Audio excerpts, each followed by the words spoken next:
За манай Дундгой аймгийн хэмжээнд энэ давталжуулалтын аянд 3 дугаар тун вакцинд бол аймгийн хэмжээний 42-3% одоо зорилт төлөвийн хүмүүсээс хамрагдсан байгаа. Тэгээ сүүлийн одоо энэ өдрүүдэд бол энэ 4 дугаар тун вакцин хийлгэх үйл ажиллагаа нэлээд их төгсөж байна. За энэ нь бол одоо энэ шинэ коронавирусын шинэ хувилбар омикрон хувилбар бол улсын хэмжээнд за дэлхийн нийтэд ингээд нэлээд дэгдэлттэй байгаатай холбоотой. Аймгийн хэмжээнд ч гэсэн дэгдэлт бол нэлээд их байна гэж үзэж байгаа.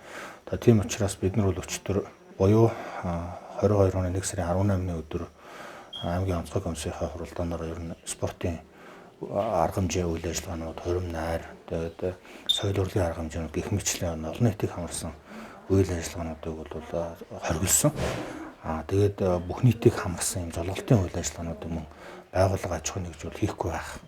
Ийм одоо хориглох ийм шийдвэрийг бол аймгийн онцгой комиссаас гаргасан. Одоо удахгүй Монголын цагаан сар болох гэж байгаа холбогдуулаад ер нь бол нийт одоо ард иргэдээ энэ омикрон хувилбар, шинэ хувилбарыг одоо хамтдаа даван гарахын тулд бид нар айл өрхийн одоо хүрээндээ энэ цагаан сарын баярыг одоо тэмдэглэн өнгөрүүлэх ийм одоо уриалгыг бол төвшүүлээд байгаа. Тэгээд сүүлийн өдрүүдэд манай ард иргэд маань энэ давталжуулалтын аяндаа бол нэлээд гайгүй хамрагдаж байна гэж ингэж одоо бид нар бол мэдээлэл авч байгаа.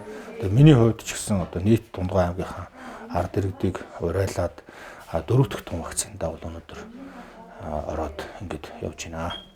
За ингээд Дундгой аймгийнхаа нийт ард иргэдийг энэ 4 дахь тун вакциндаа идэвхтэй хамрагдаж хайртай одоо гэр бүлийн хүмүүсээ энэ цар тахлаас одоо урьдчилан сэргийлэх, аварч хамгаалах энэ одоо үйлсэд бол нэгдэхийг уриалж байна.